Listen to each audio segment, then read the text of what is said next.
invités avec nous chaque soir pour décrypter les mouvements de la planète marché. Jeanne Asraf-Biton est avec nous, directrice de la recherche marché de l'IXOR. Bonsoir Jeanne. Bonsoir Grégoire. Bienvenue à Delphine Dipidio-Tigé également. Bonsoir Delphine. Bonsoir Grégoire. Vous êtes DG d'Indo-Suez Gestion et Nathalie Pelleras avec nous également ce soir. Bonsoir Nathalie. Bonsoir. DG de 4 Points IM. On remet donc le Covid à la une, après notamment la séance de sell-off de vendredi et donc l'apparition d'un nouveau variant. Il y en a déjà eu beaucoup. Celui-là attire un peu plus d'intérêt peut-être que des variants précédents, Jeanne. Le marché milite pas pour l'idée qu'on va revenir à la case départ. Il y a sans doute beaucoup d'arguments solides, sans qu'on soit virologue ou épidémiologiste pour être conforté dans cette idée qu'on ne va pas revenir à mars 2020. Néanmoins, avec la vague Delta en Europe, l'arrivée de ce nouveau variant Omicron qui focalise encore une fois beaucoup d'attention, on imagine que ça va être un peu plus long que prévu de compléter la réouverture des économies, comme on dit. Oui, enfin, je pense surtout que ce que le marché n'aime pas, c'est toujours la même chose, c'est l'incertitude. Alors, on était au clair sur le fait qu'il y avait une vague très importante en Allemagne, avec une remontée, saturation du système de santé, etc., qui était préoccupant et qui a fait chuter les taux européens, chuter l'euro, enfin avec des conséquences, au fond, sans panique, mais que le marché a bien escompté. Là, le variant Omicron, c'est un variant qui, juste accroît l'incertitude de façon conséquente, parce qu'on sait qu'il y a beaucoup de mutations. Mais beaucoup de mutations peut vouloir dire trois choses. Soit qui mutent pour être moins dangereux, soit qui mutent mais qu'ils restent à peu près aussi virulents et aussi dangereux, soit qui mutent pour être plus virulents et plus dangereux. Donc, à aujourd'hui, on ne sait pas. Alors, j'ai vu, comme c'était dit tout à l'heure, qu'il y a des recherches en Afrique du Sud qui disent que les symptômes seraient plutôt légers. L'ennui, c'est que l'échantillon des gens, pour l'instant, qui ont été infectés sont plutôt jeunes. Donc, plutôt ceux qui, de toute façon, auraient eu des symptômes légers. Donc, c'est difficile de se prononcer. Je pense qu'il faut juste attendre quelques jours, savoir ce qui va se passer. Mais les marchés n'aiment pas l'incertitude. Et puis, ils étaient déjà à des niveaux élevés. Donc, ils attendaient un prétexte, peut-être, pour reprendre leur souffle. Ouais, mais vous dites à court terme, et c'est vrai que les scientifiques nous disent qu'il faudra quelques jours, 2, 3, 4 semaines peut-être pour comprendre effectivement le fonctionnement de ce nouveau variant. Vous dites, à court terme, on va rester dans cette zone d'incertitude accrue, dans ce niveau d'incertitude réévalué. Je pense parce que les gouvernants souhaiteraient ne pas avoir recours à nouveau à des mesures de restriction de mobilité. On le sent partout. Oui. Ils sont très réticents. Je pense que c'est à juste raison. Mais en l'occurrence, ils le sont. Et ils vont essayer d'accélérer les vaccinations, 3e dose, etc., pour s'assurer que si même les gens sont atteints, ils n'ont pas de forme grave et pas de saturation du système hospitalier. Donc, mais tant que c'est pas tranché par des études qui nous disent il est plus dangereux, parce que c'est même pas la contagiosité en soi qui est l'enjeu, c'est vraiment la dangerosité. Ouais. S'il s'avère pas, les gouvernants seront tranquilles, mais je pense que ça devrait pas avoir un impact majeur sur l'activité, mais sur le sentiment, oui. Mais vous dites, quand on expérimente la fonction de réaction en matière de politique sanitaire depuis 18 mois maintenant, vous dites, la barre est quand même relativement élevée. Enfin, l'appétit pour des restrictions très fortes, le confinement, parce qu'on le voit en Autriche, c'est revenu comme ça du jour au lendemain. Mais vous dites, c'est une exception. On n'est pas revenu. La barre est encore haute pour revenir à des mesures qui auraient un impact économique beaucoup plus important que ce qu'on a vu précédemment. Je crois que l'enjeu à chaque fois pour les autorités de santé, c'est lorsque le système de santé est saturé. Ouais. Ça, c'est le moment où ils sont obligés de réagir. Alors, les Allemands, et c'est d'ailleurs assez remarquable, jusqu'à aujourd'hui, même s'ils ont autant d'hospitalisations en ICU, en réanimation. En réanimation que quasiment, que les 2 précédentes vagues, pour l'instant, préfèrent ne pas avoir recours à des mesures de restriction. Donc, mais dans les autres pays, pour l'instant, on est loin d'être à la saturation du système. Mais donc, pour moi, c'est le baromètre. D'accord, l'Allemagne devient ce sera un indicateur, oui. Soins intensifs, ICU, je crois, c'est ça, effectivement. Oui, services de soins intensifs qui peuvent déboucher, évidemment, sur des réanimations. Oui. Delphine Dipidio-Tigé, évaluation de la situation avec ce risque sanitaire. Alors voilà, on écoute les scientifiques, on a appris à comprendre aussi quelques éléments importants justement de la virologie, de l'épidémiologie. Qu'est-ce que vous en dites ? Je pense qu'il faut essayer d'analyser les faits froidement. Finalement, il y a conjonction de plusieurs choses. Un, c'est clair que c'est presque la fin d'année pour les marchés, avec une très belle année sur les marchés. Donc, comme le disait Jeanne, c'est peut-être aussi trouver un prétexte pour prendre les bénéfices. Conjonction aussi de faible liquidité la semaine dernière, parce que c'était Thanksgiving. Donc, forcément, le vendredi, il y avait moins de liquidité. D'autre part, ça touche particulièrement l'Europe, parce qu'on est l'épicentre depuis plusieurs semaines maintenant, de nouveau, de la pandémie. Et ça, c'est un fait. Maintenant, incertitude, comme le disait Jeanne, incertitude parce qu'on ne sait pas si ce variant, il est arrêté par les vaccins ou pas. Et là, ça remet en cause complètement si ce n'est pas le cas. Et si d'autant plus, il est dangereux. Bon, après, il faut prendre du recul. On aura la séquence ADN d'ici 10 à 15 jours, donc on sera fixé quand même assez rapidement. D'ici là, il faut quand même se positionner.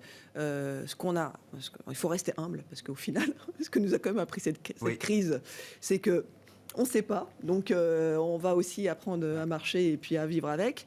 Mais malgré tout, il faut quand même se positionner sur les marchés aujourd'hui. Alors qu'est-ce qu'on fait ? Nous, on se pose réellement la question, est-ce que ce nouveau variant va modifier notre scénario macroéconomique, notre scénario d'allocation ? À ce stade, je dirais non, on n'a pas assez d'éléments. À ce stade, on ne change pas notre scénario. Donc ne changeons pas de scénario qui est, d'après l'accélération qu'on a connue jusqu'à l'été dernier, maintenant on est dans une phase de normalisation jusqu'à 2023. On ne change pas de scénario macroéconomique, donc on va considérer plutôt que cette volatilité, elle est bienvenue, et elle est source d'opportunités dans le marché. Si vous dites, si le variant Omicron a été le prétexte du sell-off de vendredi, et j'en suis assez convaincu, parce que déjà, plusieurs jours avant, voire quelques semaines avant, beaucoup d'intervenants, y compris des techniciens de marché très focus sur les enjeux techniques intraday, par exemple, il y a déjà des signaux de complaisance importants dans ce marché. La hausse d'octobre a été très violente, mais très concentrée sur quelques grosses valeurs. La participation à la hausse s'est quand même beaucoup réduite. Il y avait déjà des signaux de fragilité dans ce marché. Le marché était déjà en train de s'inquiéter peut-être pour la fin d'année, avant même l'arrivée de ce variant Omicron.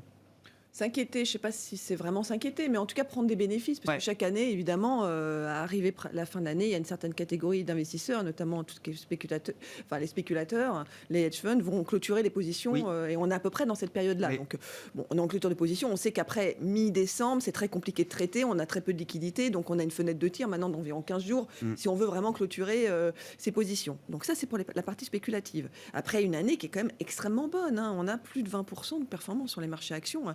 Certains atteignent 30%, voire plus. Donc, on a vraiment quand même... Alors, les marchés émergents sont un peu en retrait, mais globalement, on a une très bonne année sur la partie actifs risqués. Après, il y a de l'autre catégorie d'investisseurs dont on fait partie. Et c'est de se dire comment on veut se positionner en début d'année. Et comment, finalement, aujourd'hui, on construit l'allocation d'actifs qui est en adéquation avec ce scénario macro. Alors, ça tombe pile poil dans cette période-là, hein, pour être au 1er janvier complètement raccord avec notre scénario des débuts d'année. Et finalement, on est en train de faire ces ajustements-là. Et je dirais que pour nous, investisseurs à la gestion privée, on est plutôt pas mal, parce qu'on avait réduit un peu le risque, peut-être à tort, puisque ça avait continué de monter. Hein. Aujourd'hui, ça nous donne une fenêtre de tir pour revenir et repositionner les portefeuilles plutôt en faveur des actifs risqués pour le début d'année, je dirais. Nathalie, comment vous évaluez la situation, hein, voilà, déjà beaucoup de commentaires qui ont été faits, qu'est-ce qu'on peut ajouter? Et puis effectivement, en termes de tactique, là, qu'est-ce qui vous semble approprié? Est-ce que voilà, le genre de trou d'air de sell-off qu'on a eu vendredi, est-ce que c'est déjà des points d'entrée pour des investisseurs qui ont un peu de temps devant eux, d'une certaine manière? Oui, je pense qu'en fait, ce qui a été dit est important, parce qu'on a vu dans les autres moments, des autres stress de marché, il était vraiment focalisé sur ces rotations. C'est très important. Donc, on achète le stay at home, on achète le go back to work. Et là, en fait, vendredi, avec ce qui s'est passé, on aurait pu penser que si c'était vraiment lié purement que à ce facteur pandémie, nouveau virus, c'est tout ce qui était très, très cyclique qui devait se casser la figure. Les taux se détendant, tout ce qui était très, très cher devait continuer à surperformer largement. Et au final, on se rend compte, en fait, 24 heures, quoi.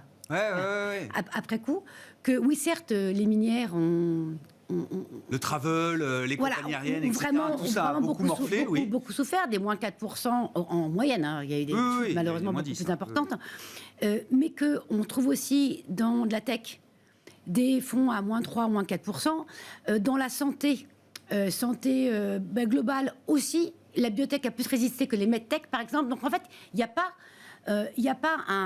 on ne peut pas avoir une lisibilité en disant tout ce qui était lié de près ou de loin à ce facteur-là, c'est ça qui a baissé. Ouais.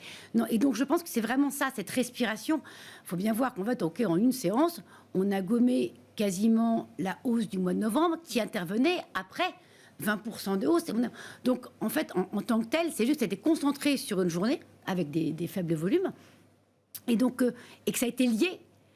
En fait, ça a été le prétexte. Il faut bien se souvenir, on parlait juste avant la séance de quand en fait Powell a été confirmé, où là d'un coup le marché s'est mis à baisser fortement. En fait, tension sur les taux, en disant oh, mince, va être beaucoup moins dovish que l'autre. Il n'a plus besoin d'être dovish. Voilà, il est reconduit, il n'a plus besoin d'être dovish. Et donc en fait, bon, chaque petit, dès que le marché n'a plus de moteur de bonne surprise, bah, c'est l'inverse qui joue. C'est le moindre petit gravillon. Bah, clac, ça fait baisser. Mais c'est intéressant parce que ce qui est important quand même, c'est d'analyser ce qui s'est passé vendredi. Et vous dites, quand on analyse un peu sectoriellement ce qui s'est passé, on ne peut pas mettre tout sur le dos du variant Omicron et de la news pandémique. Exactement, c'est beaucoup plus, je pense, une partie qui est prise. Alors, enlever du risque, mais quand on prend ces bénéfices, on enlève aussi un peu du risque. Bien sûr. Mais les prises de bénéfices et les sorties ont eu lieu aussi sur les boîtes avec une très belle visibilité. En fait, non, je pense que ce qui a le plus résisté, c'est vraiment un peu, on en parle plusieurs fois, tout ce qui est un peu ennuyeux, tout ce qui est bon, qui a de la visibilité, qui ne se paye pas trop cher, qui n'a pas énormément de croissance, mais qui est beaucoup plus immune à toutes ces problématiques-là. Par exemple, dans l'agro, tout ce qui est boisson, on est pris plein la figure, parce qu'en fait, c'est très cyclique. Mais tout ce qui a plus, on va dire, agroalimentaire, grosse distribution, là, ça a beaucoup mieux résisté. Donc je pense que c'était vraiment le fait que le marché se mette un petit peu en mode risk-on et surtout capitalise là-dessus. On va revoir des flux acheteurs. Comme on le disait, des flux étaient quand même très petits et c'est arrivé à un moment donné aussi où il y a des gros flux un peu sortants sur tout ce qui était marché US la semaine dernière, plus rapatriés sur des fonds mondes, des flux sur des fonds mondes, sortis un peu sur les émergents. Et je pense que ce qui fait plus baisser facialement tout ce qui est cyclique, c'est le fait que les émergents ont beaucoup baissé. Ouais. Et là, malheureusement, ça, c'est vraiment lié à cette crise-là, parce que c'est eux, ils n'en sont pas encore sortis, en fait, de la deuxième vague. Ils sont très peu vaccinés.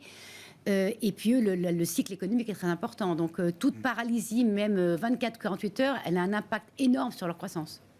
Du point de vue des policymakers, là, sur le court terme, sur la fin d'année, encore une fois, comment est-ce que cette résurgence de la pandémie, à la fois la nouvelle vague en Europe et puis l'arrivée d'un nouveau variant qui focalise beaucoup d'attention, des variants qui sont quand même très souvent détectés dans des pays émergents qui sont beaucoup moins vaccinés aussi que les pays développés aujourd'hui. C'est Gordon Brown, l'ancien Premier ministre britannique, qui le rappelait dans une interview ce week-end.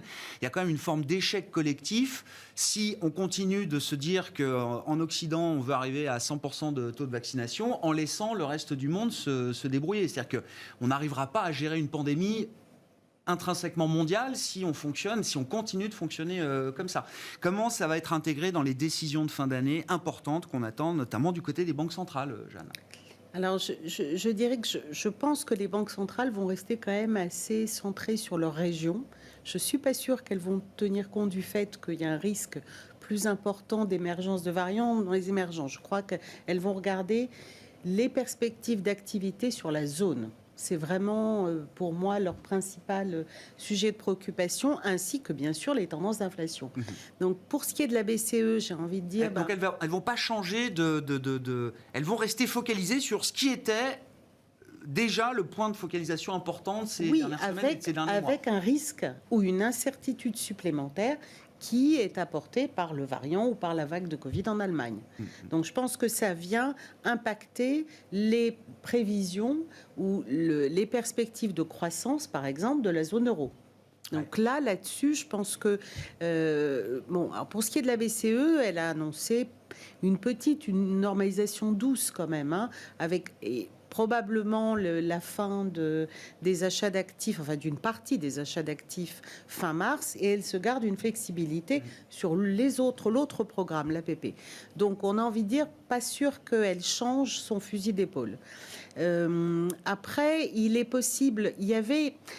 pour ce qui est de la Fed, quelque chose d'intéressant qui est en train de se mettre en place. C'est-à-dire que d'un côté, des signes que l'inflation, même si elle doit au final s'avérer transitoire, risque de durer plus longtemps, et des signes d'activité bien meilleurs ces derniers temps. Donc il y avait un espèce de cocktail qui pouvait faire penser, plus évidemment la nomination de Powell, etc., pouvait faire penser qu'en fait, il pourrait avoir un biais à accélérer le tapering, la réduction des achats d'actifs. Donc, au lieu de les baisser de 15 milliards par mois, les baisser de 30.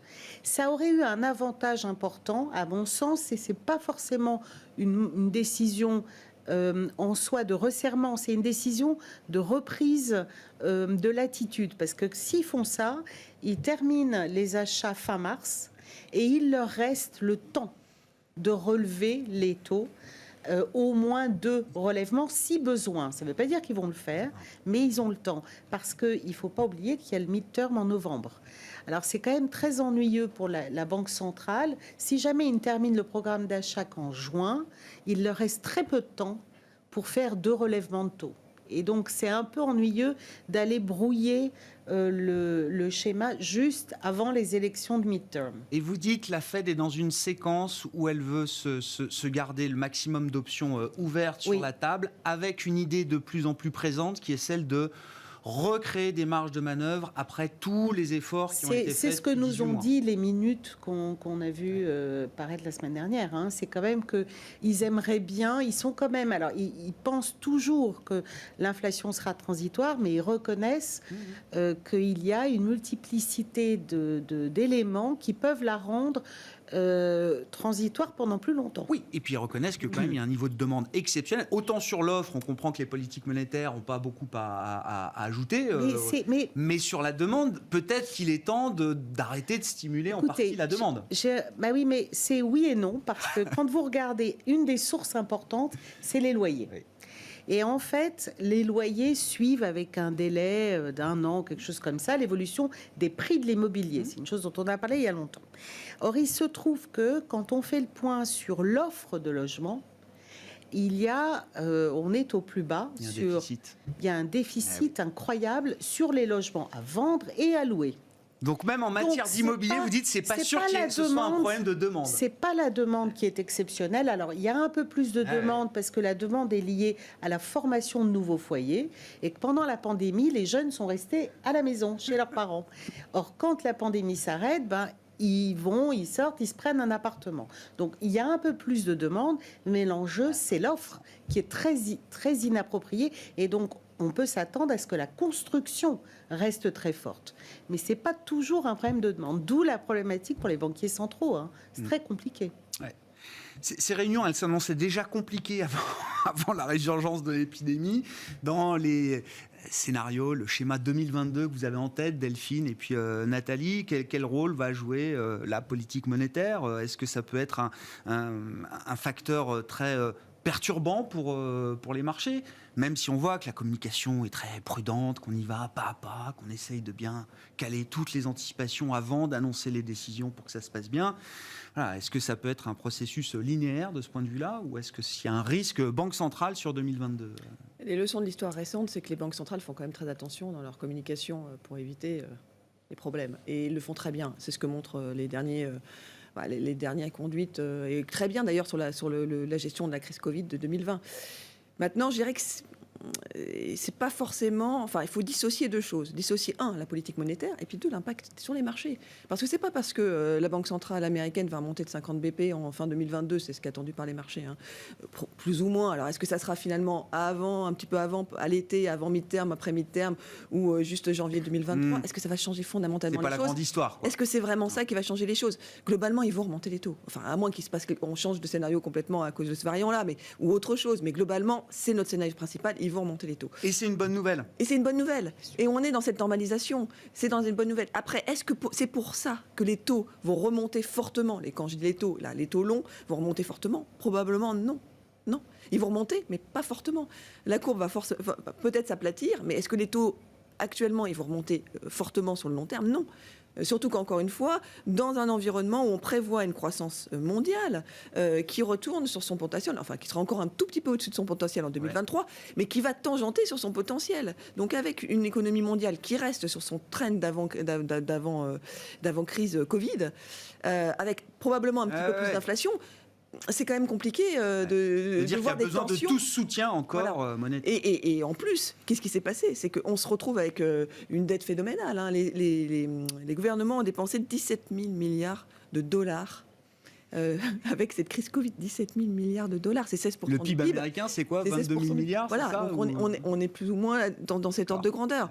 C'est 16% du PIB mondial, en comptant les prêts garantis, etc. Oui, toutes les mesures. Donc finalement, c'est énorme. Donc on peut pas dire qu'on est revenu on peut pas dire qu'en 2023 on sera revenu au point de départ. Non, on aura ce stock de dettes supplémentaires qui va probablement faire en sorte que ils vont avoir des taux réels probablement faibles et peut-être négatifs pendant plus longtemps qu'on pense, et des taux qui vont rester bas, même s'ils remontent, ils ne remonteront pas de façon énorme. Donc vraiment dissocier l'impact de la décision de la Fed avec l'impact sur les taux longs. Donc pour vous, c'est pas le risque majeur de 2022. C'est pas le risque d'erreur politique monétaire qui est un risque majeur pour 2022. Non, je ne pense pas, parce qu'on est encore, et ça par contre on ne l'avait pas très bien vu, et c'est ce que nous montre la leçon encore de cette histoire de nouveaux variants, c'est que la réouverture, elle va durer beaucoup plus longtemps. En fait, la réouverture, ça va être le temps, la normalisation de la croissance. En fait, la normalisation de la croissance, on a prévu qu'elle dure en gros 2 ans, entre mi-2021 et mi-2023, et bien probablement, ça sera cette problématique de réouverture et de signaux inflationnistes temporaires qui vont continuer, parce que la réouverture, elle va être en dents de scie. Ouais. Et on va avoir des problématiques d'inflation à court terme. On va être sur un palier beaucoup plus longtemps que prévu, avant probablement de redescendre. Et après, il faut réajuster par rapport aux signaux de long terme. Et les signaux de long terme, pour l'instant, on a tellement un écran de fumée de court terme que c'est compliqué de les détecter complètement. Les signaux disruptifs, encore une fois, de cette crise du Covid, qui vont être les graines du scénario macroéconomique. En matière immobilière, en matière de comment on travaille demain, ça c'est des sujets qui sont clés pour vous. C'est la grande révolution. L'impact du télétravail, pour l'instant, on ne l'a pas encore vu. Et on a des cas, des scénarios avec, si on passe à 3 journées de télétravail, encore une fois, aux États-Unis, une agence de notation, une grande agence de notation, qui dit que ça peut entraîner une chute de l'immobilier sur les 5 prochaines années à venir. Donc, oui, dans les centres-villes. Global, parce que dans les centres-villes. Après, d'accord, en termes de prix, c'est la cascade. Globalement, c'est pour ça que en fait, il faut rester très humble par rapport aux signaux de long terme qui nous sont envoyés, parce que pour l'instant, on ne peut pas encore les détecter. On a quand même l'impression qu'il y a, de manière disruptive, cette histoire de télétravail, qui est complètement disruptive, et on n'en voit que le début. Et puis la révolution aussi verte, entre guillemets, et la transition écologique énergétique. Et on n'en a pas parlé, mais qui était déjà plus qu'embryonnaire quand même avant la crise. Oui, mais et qui est un accélérateur. Et on n'en a pas parlé pour la semaine dernière sur l'histoire, parce que qui a été finalement brouillée par cette histoire de nouveaux variants. Mais malgré tout, ce nouveau gouvernement allemand, avec à l'économie les Verts, a entraîné, fait en sorte, il y a d'autres phénomènes. Oui, c'est économie, écologie pour les Verts, mais finances, parce que c'est le ministère des Finances qui est important. Pour la partie budgétaire en Allemagne, c'est libéraux. Oui, bien sûr. Oui, non, mais d'accord. Quand même, oui. Quand même. Mais bon, au final, ce que je veux dire par là, c'est qu'on a peut-être une accélération à ce titre-là, et on parlait tout à l'heure des secteurs, et quand on regarde les secteurs qui ont mieux résisté, alors il y a d'autres histoires spécifiques là-dessus, mais sur les énergies renouvelables, notamment, ça a bien tenu la semaine dernière. On a même en positif sur le secteur quand on regarde le stock 600. Nathalie, dans une perspective 2022, au-delà du bruit de court terme, quels sont les grands axes stratégiques d'investissement qui sont valables ? Encore une fois, je pense que ce qu'on vient tous d'évoquer plaide pour quelque chose qui peut paraître comme de l'eau tiède, mais qui est très adapté. Il faut de l'équilibre, en fait. C'est la diversification, parce qu'aujourd'hui, on le voit, c'est vraiment intéressant, l'impact psychologique. Il ne faut pas oublier que les marchés, c'est de la psychologie avant tout. Donc, en fait, on peut avoir des annonces de hausse des taux qui vont être applaudis par les marchés, parce que les marchés attendent que ça, se dire oh, on monte les taux parce que la situation économique va mieux et que c'est une reprise du cycle, et donc c'est plutôt sain. Et les premières hausses de taux, généralement, c'est comme ça qu'on les apprécie. Comme on peut avoir aussi un discours très dovish sur les taux qui soit très mal pris, parce qu'on dit oula, c'est une situation catastrophique. Et donc en fait, l'impact marché, et la raison de Delphine, c'est vraiment ça. C'est comment les marchés vont prendre la nouvelle au moment où la nouvelle va arriver. Et aujourd'hui, on le voit, la différence de réaction ça va toujours dans le même sens, mais entre les réactions sur les taux courts et sur les taux longs. Et donc, on voit qu'aujourd'hui, les signes de reprise, pas de reprise, ça joue beaucoup sur les taux courts, parce qu'on sait que sur les taux longs, globalement, ça sera peut-être transitoire, mais c'est transitoire. Même si c'est transitoire un peu plus long que prévu, ce ne sera pas du transitoire sur du long terme. Oui. Et que donc, les marchés jouent avec ça. Ce qui veut dire que humilité et manque de visibilité, on n'a aucun moyen de savoir si dans les 6 prochains mois ou les 18 prochains mois, qu'est-ce qui va l'emporter sur le long terme. Est-ce que ça va être plus cette défiance vis-à-vis du risque et donc on met en mode des risques au maximum, ou est-ce que le marché va jouer beaucoup plus à la reprise du cycle et le fait que ce sera bien accompagné par les banques centrales? Et vous dites qu'il faut rester assez agnostique par rapport à ces deux grandes idées aujourd'hui. Oui, parce qu'en fait, on voit bien que le court terme plaide là-dessus. Au niveau microéconomique, on n'en a pas parlé, alors que c'est quand même le poumon, vous savez, sur les marchés, mais les résultats étaient quand même très bons. Et tous secteurs confondus, parce que même les secteurs sur lesquels ils ont eu des grosses hausses de prix ont eu cette capacité ou à répercuter ou à gérer leur marge de façon à absorber une partie de ce choc-là. Évidemment, tout le monde n'a pas été immune, mais en tout cas, la saison a été plutôt bonne. Oui, mais est-ce que ça suffit pour se rassurer pour la suite? C'est ça le... Non, c'est pour ça qu'en fait, après, il y a la question de valorisation et il y a la question aussi de comportement des différents secteurs. Parce que on l'a vu là sur par exemple, tout ce qui était green, mais avec un biais tech, ça a souffert vendredi. Tout ce qui était green, mais avec un biais utilities un petit peu, ça a plutôt bien résisté. Donc, ça veut dire que même en jouant une thématique environnementale, la diversification en termes de style de gestion, de visibilité et de niveau de valorisation, elle est importante. Donc, encore plus quand on joue une allocation globale. Après, je pense que la vraie question, le défi aujourd'hui sur nos gestion privée, c'est plus quel poids on donne aux émergents ou pas pour 2022. Parce que là, il y a une vraie question sur... sachant que c'est des poids relativement faibles dans les indices, donc c'est pas ce qui est game changer. Mais là-dessus, en fait, oui, la visibilité, elle est encore très petite. Et puis surtout, on voit qu'il y a une décorrélation très importante par rapport au comportement des autres marchés. Regardez, la Chine, alors ça a été tout à l'envers. Après, il y a les impacts gouvernementaux, décisions, mais c'est aussi... notre poumon de croissance économique, on sait qu'il s'essouffle depuis plusieurs trimestres maintenant, c'est assez logique, mais ça joue ça aussi pour les perspectives d'inflation. Ouais. Et donc, encore une fois, toujours en diversification, mettre des émergents, c'est pas mettre des émergents aujourd'hui pour booster un portefeuille, c'est plus, je pense, pour décorréler et faire en sorte d'avoir un équilibre dans ce qui va pouvoir jouer en 2022. Donc il faut avoir des émergents un peu aujourd'hui pour attaquer 2022. En tout cas, si on va avoir dans ce portefeuille un biais cyclique capable d'avoir une reprise très forte, très rapide, une capacité à gérer aussi ces cycles-là, parce que le gouvernement, on va mettre Chine et le reste des émergents. C'est que les restes des émergents, un petit peu plus délicat. En tout cas, dans des pourcentages faibles, c'est un moyen de jouer la reprise du cycle avec un niveau de valorisation assez bas. Je reviens parce que moi, on verra, on fera le compte au 31 décembre, mais j'ai pas refait le bilan en fin de semaine dernière. Mais les deux meilleures performances au sein du CAC 40 cette année, alors c'est vision très franco-française, mais je trouve très emblématique, c'est Hermès et Société Générale. C'est deux valeurs mais polaires, quoi. C'est-à-dire en termes de valorisation, en termes de cas d'investissement, ces deux valeurs aux antipodes, ce sont les deux grands gagnants de cette année 2021. Mais c'est exactement... Ça montre bien qu'il faut aller chercher exactement, les deux extrêmes. Et avec deux raisons totalement différentes. Bien sûr, aux antipodes. Valorisation, mais encore une fois, avec la visibilité. Le point commun, c'était une espèce de visibilité sur ce qui pouvait arriver. Et puis après, c'est vrai que le luxe est un des grands gagnants aujourd'hui de cette crise, parce qu'une capacité à gérer des marges et à gérer de la croissance... pas mal. Et à rester désirable au moment où on peut reconsommer, quand on peut reconsommer. Exactement. Et se venger un peu des périodes de confinement. Bon, stratégie 2022, qu'est-ce que vous en dites, Jeanne, les grands axes? Et puis émergents, je voulais justement, Nathalie nous a tendu la perche, je voulais qu'on termine avec les émergents. Ça fait partie pour nous des sujets qui seront les plus importants pour 2022, c'est les émergents. On est un peu hésitant pour se positionner dès maintenant, mais... complètement d'accord pour dire que c'est un levier intéressant sur la croissance, mais aussi sur la fin de la peur, qu'on espère, d'un nouveau variant. Parce qu'il y avait quand même un cas détecté à Hong Kong et la Chine a refermé de façon très violente. Donc ça a beaucoup de conséquences.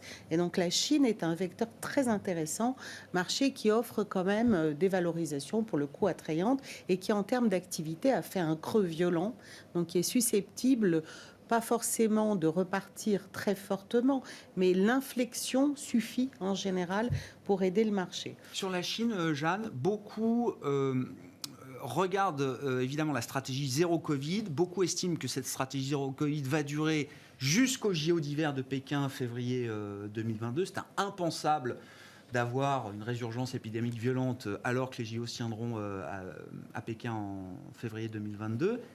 Est-ce qu'après cette échéance, est-ce qu'on peut imaginer justement une stratégie sanitaire différente, une stratégie de croissance ou de soutien à la croissance différente? Est-ce que c'est quelque chose que vous achetez aujourd'hui ou pas? J'ai un peu de mal à croire que ce soit le point au moment au moment où on voudra re-rentrer sur le marché. J'ai tendance à penser que ça se jouera avant les Jeux Olympiques. Oui, et que ce ne sera probablement pas suivi par un changement annoncé de politique de santé, mais plus par une inflexion naturelle, exactement, voire de bonnes nouvelles sur ce variant qui serait, admettons, enfin on espère qu'il serait inoffensif ou moins dangereux. Vous dites, avec le prix des actifs chinois aujourd'hui, il n'y a même pas besoin d'avoir l'annonce d'un plan de soutien massif pour que les investisseurs s'y réintéressent? Non, puis je ne suis pas convaincue que la Chine, elle peut faire plutôt du soutien ciblé à certains secteurs. Je ne suis pas sûre qu'elle veuille rentrer à nouveau dans des concepts de soutien massif. Et puis après, on reste quand même avec un biais risqué, parce qu'on considère que la reflation est toujours notre scénario majeur, la reflation étant positive. Plus de croissance que pré-crise et suffisamment d'inflation. Mais en cohérence avec la croissance. N'oublions pas la croissance dans on parle que de l'inflation, il ne faut pas oublier la croissance. Voilà. Et ce que je rejoins ce qui a été dit sur les taux, Delphine, je crois, l'avait dit, c'est que pour nous, oui, les taux vont remonter, mais les taux longs, mais pas forcément beaucoup, parce que même quand les banquiers centraux normalisent, donc réduisent leurs achats d'actifs, ils les réduisent moins ou dans une proportion qui fait que de toute façon, sur le marché obligataire, la situation n'est pas pire que lorsqu'ils achetaient beaucoup, simplement parce que les déficits des États se réduisent drastiquement et qu'ils vont émettre beaucoup moins de dettes. Donc ça, c'est un élément important parce que ça nous aide pour la valorisation des actions. C'est-à-dire que si les marchés obligataires restent très chers, alors certes, les marchés d'actions sont chers, mais relativement aux marchés obligataires, ils restent attrayants. Sur la partie émergente, on a dit un mot de la Chine, mais je ne sais pas, on a beaucoup, nous, parlé dans l'émission la semaine dernière alors de quelques gros émergents quand même. La Turquie est un grand pays aujourd'hui dans les émergents, un grand pays tout court. Bon, on a toujours le sujet de la lire turque détruite par la stratégie de croissance ultime, extrême, menée par le pouvoir. J'ai vu que le peso mexicain aussi a quand même beaucoup baissé en novembre, le rand sud-africain. Enfin, il y a déjà des devises émergentes importantes qui commencent à lâcher la visiblement. Écoutez, oui, nous, on a eu pendant un temps une préférence au sein des émergents pour la partie non-Chine versus la Chine. Mais d'abord, c'est un pari, entre guillemets, qui a très, très bien performé. Et on estime que là, il ne s'agit plus de ce genre de préférence, mais davantage de regarder pays par pays. Alors, la plupart des pays émergents ont connu un cycle d'inflation fort, des remontées des taux dans beaucoup de pays émergents. Chez certains, on peut penser que la remontée des taux est bien avancée et que donc on arrive au bout, donc ça va peut-être être des moments de rentrée. Pour d'autres, non, c'est pas terminé. Et puis il y en a sur lesquels on a très peu de visibilité et qu'on préférera éviter. Mais c'est vraiment de la sélection pays par pays, sachant qu'au global, les émergents sont quand même moins vulnérables qu'ils ne l'étaient il y a quelques années. Lors des crises précédentes. Oui. D'accord. Qu'est-ce qui vous retient encore là sur les émergents Rien, on est déjà investi très fortement. Ah bon, très fort. Ah bon, pardon. Je me mélange, pardon.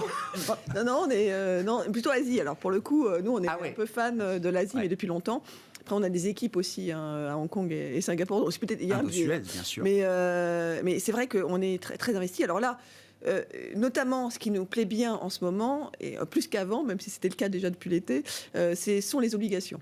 Ah oui. Les obligations, il y a eu un crack en Chine, c'était vraiment un crack sur le high yield, puisque ça a perdu 40% pour ceux qui étaient investis sur le high yield, donc plutôt violent. Avec le séisme immobilier qui a eu ses effets de bord importants sur l'ensemble de la dette risquée des entreprises chinoises. Là, je dirais que plus que jamais, la situation est intéressante. Alors, je parle de la Chine parce que là, il y a eu vraiment des opportunités, mais au-delà de la Chine, c'est l'Inde, l'Indonésie et tous les pays Asie d'environnement. Mais ce qui est intéressant pour la Chine, c'est que là, on regardait pour faire des portefeuilles, puisqu'on fait des portefeuilles dédiés pour les clients, et notamment sur la partie obligataire dans un environnement. On est sur des taux bas partout, même le high yield européen et le high yield américain sur les pays développés, on est très bas.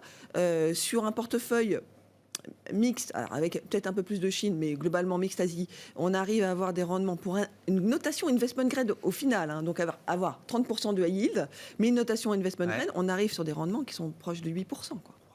Donc, et avec, franchement, une sérénité dans la sélection des noms, parce que l'avantage quand même qui s'est passé dernièrement, c'est qu'on commence un peu à reconnaître les boîtes qui vont s'en sortir et celles qui ont plus des problèmes. Donc, on m'a expliqué, des gérants dette émergente m'expliquent mois après mois, trimestre, année après année, que le leverage des corporates émergents est bien plus faible évidemment que le leverage des entreprises développées et qu'il y a un processus de désendettement permanent, en tout cas de rigueur de gestion au niveau corporate, qui est d'ailleurs inversement proportionnel souvent à la situation du pays. C'est-à-dire que plus la gestion du pays est débridée ou compliquée, plus les entreprises du pays-là qui opèrent à partir de ce pays-là... Vrai, notamment pour l'Amérique du Sud. Exactement. On pense à l'Argentine, des pays comme ça. Tout à fait. Donc là, nous, on n'est pas encore revenu pour le coup sur l'Amérique latine. On est vraiment focalisé, vraiment Asie, et plutôt aujourd'hui avec, je vous disais, un rendement 8%, avec vraiment de la sérénité sur la solidité des émetteurs aujourd'hui. Bon, on ne va pas les chercher ailleurs pour l'instant. Mais en effet, globalement, on remonte. On a une forte pondération, en tout cas à démarrage 2022, sur la partie émergente, actions et obligations. Bon, obligations, c'est parce qu'il y a cet effet intérêt du moment. Maintenant, ce qui m'inquiète, malgré tout, c'est que j'ai l'impression que tout le monde a à peu près la même vue. C'est qu'aujourd'hui, je ne vois pas une allocation qui ne met pas de l'émergent au cœur de son allocation de début d'année, et avec souvent aussi un barbel entre croissance et value qui reste quand même toujours... Et puis des boîtes, évidemment, qui sont solides, avec du pricing power. Mais on revient à ce que disait Nathalie, c'est-à-dire que s'il faut être agnostique par rapport aux différentes possibilités, tant que la poussière n'est pas retombée, autant être exposé un peu partout... Alors après, moi, j'ai un avantage, c'est que je joue avec les stratégies des autres. C'est-à-dire que dans la multigestion, c'est un moyen aussi de compenser ça, parce que c'est vrai que quand on parlait de la Chine, globalement, les fonds sur lesquels on est investi indirectement, en fait, sur la Chine, c'est des fonds conso, gérés par des équipes locales. Delphine a raison, quoi. Sur ces marchés-là, il y a rien, ça ne devrait pas à l'esprit d'acheter un fonds small cap sur l'action française géré par un Américain. Mais de la même façon, quand vous voulez jouer la consommation en Chine, et en plus c'est le compartiment en Chine A, donc qui est beaucoup moins vulnérable que le reste, parce que réservé aux Chinois. Et après, sur les gestions émergents larges, c'est vraiment des sociétés de gestion qu'on achète avec des savoir-faire historiques sur les émergents, des très connus, des moins connus, et qui, eux, font leur shopping multisecteur. C'est-à-dire qu'ils peuvent être un fonds sur les financières, comme sur les minières, comme sur de la croissance. Et dans une période compliquée pour les émergents comme celle qu'on connaît aujourd'hui, c'est des stratégies qui fonctionnent Ah oui, parce qu'en fait, alors bien sûr que les stratégies émergents vendredi ont beaucoup plus souffert que... Bon, Non, mais quand on regarde justement sortie de l'indice, sortie des ETF émergents, oui, non, mais en fait, comme ça. L'année 2021 reste une année beaucoup plus difficile pour les stratégies émergentes, même les mêmes équipes sur les émergents ou sur le monde. Globalement, les émergents réussir à faire une performance à 2 chiffres positifs sur les émergents cette année, c'est quand même un exercice. J'ai pas vu beaucoup de candidats là-dessus en pur. Ou bien, il fallait avoir des stratégies de niche. On a un fonds qui est sur les green tech, en fait, mais en Asie-Pacifique. Donc, que des valeurs, en fait, industrie, mais pour servir l'environnement. En Asie-Pacifique, il tire son épingle du jeu. Mais parce qu'il y a une sous-thématique derrière. Encore une fois, cette diversification, elle fait que on a vraiment un marché qui se prête à ça, parce que c'est un exercice très, très difficile aujourd'hui de faire la meilleure allocation. Encore une fois, il ne faut pas avoir la vision de l'indice. Il y a bien une année sur laquelle il ne faut pas avoir l'indice en ligne de mire, et encore moins en 2022. parce que bien malin, celui qui sait qu'est-ce qui va mieux s'en tirer entre la zone euro, les États-Unis, les émergents, effets de devises confondus. On a vu ce qu'a fait le dollar vendredi. Il y a plein d'aléas. Donc, Pas mal de devises émergentes qui sont en négatif quand même depuis le début de l'année maintenant, hein, avec le dollar qui se renforce contre un ensemble de monnaies. Merci à vous trois. Merci. Mesdames d'avoir été les invités de Planète Marché ce soir. Delphine Di-Pidio-Tigé, DG d'Indosuez Gestion, Nathalie Pelleras, DG de 4Points IM et Jeanne Asraf-Biton, directrice de la recherche marché de l'Ixor, était avec nous en plateau.